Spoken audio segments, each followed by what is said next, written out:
తాకట్లో ఉన్న మీ బంగారాన్ని విడిపించి ఆ రోజు ఆన్లైన్ రేటుకి కొంటాం. Sharma gold company. మాజీ మంత్రి వైసీపీ నేత కొడాలి నాని ఆరోగ్యంపై తాజాగా మరో అప్డేట్ వచ్చింది.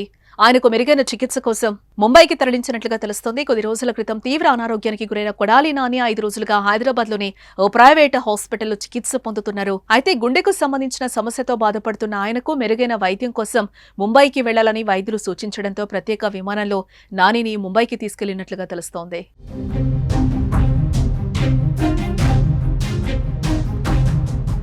కాగా హైదరాబాద్లోని కార్పొరేట్ ఆసుపత్రిలో జీర్ణకోశ సంబంధిత వ్యాధితో అడ్మిట్ అయ్యారు మాజీ మంత్రి.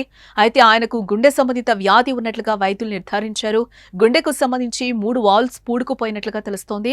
మాజీ సీఎం జగన్ హైదరాబాద్లోని ఆసుపత్రి వైద్యులతో మాట్లాడిన సమయంలో ఈ విషయాన్ని తెలియజేశారు. దీనిపై హైదరాబాద్లోని ఆసుపత్రిలో ప్రయత్నాలు చేసినప్పటికీ సఫలీకృతం కాకపోవడంతో ఆయనను వెంటనే ఎయిర్ అంబులెన్స్ లో 3 డాక్టర్ల పర్యవేక్షణలో హైదరాబాద్ నుంచి ముంబైకి తరలించినట్లుగా సమాచారం. ఇదిలా ఉంటే వల్లభనేని వంశీని అరెస్ట్ చేసిన సమయంలో విజయవాడ జిల్లా జైలు దగ్గరకు కొడాలి నాని వచ్చారు.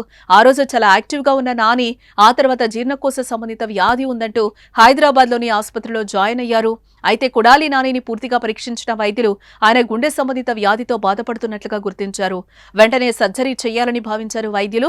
ఈ క్రమంలోనే ఆయనను ప్రత్యేక విమానంలో ముంబైకి తరలించినట్లుగా సమాచారం. అయితే ముంబైలో ఎలాంటి చికిత్స అందజేస్తారనే దానిపై పూర్తి వివరాలు తెలియాల్సి ఉంది. ఇదిలా ఉంటే ముంబైలో ట్రీట్మెంట్ కోసం ఇప్పుడే కాదని మరికొంత సమయం పడుతుందని, కొన్ని రోజులు రెస్ట్ తీసుకున్న తర్వాత ముంబైకి వెళ్లాలని నాని కుటుంబ సభ్యులు భావిస్తున్నారని సమాచారం.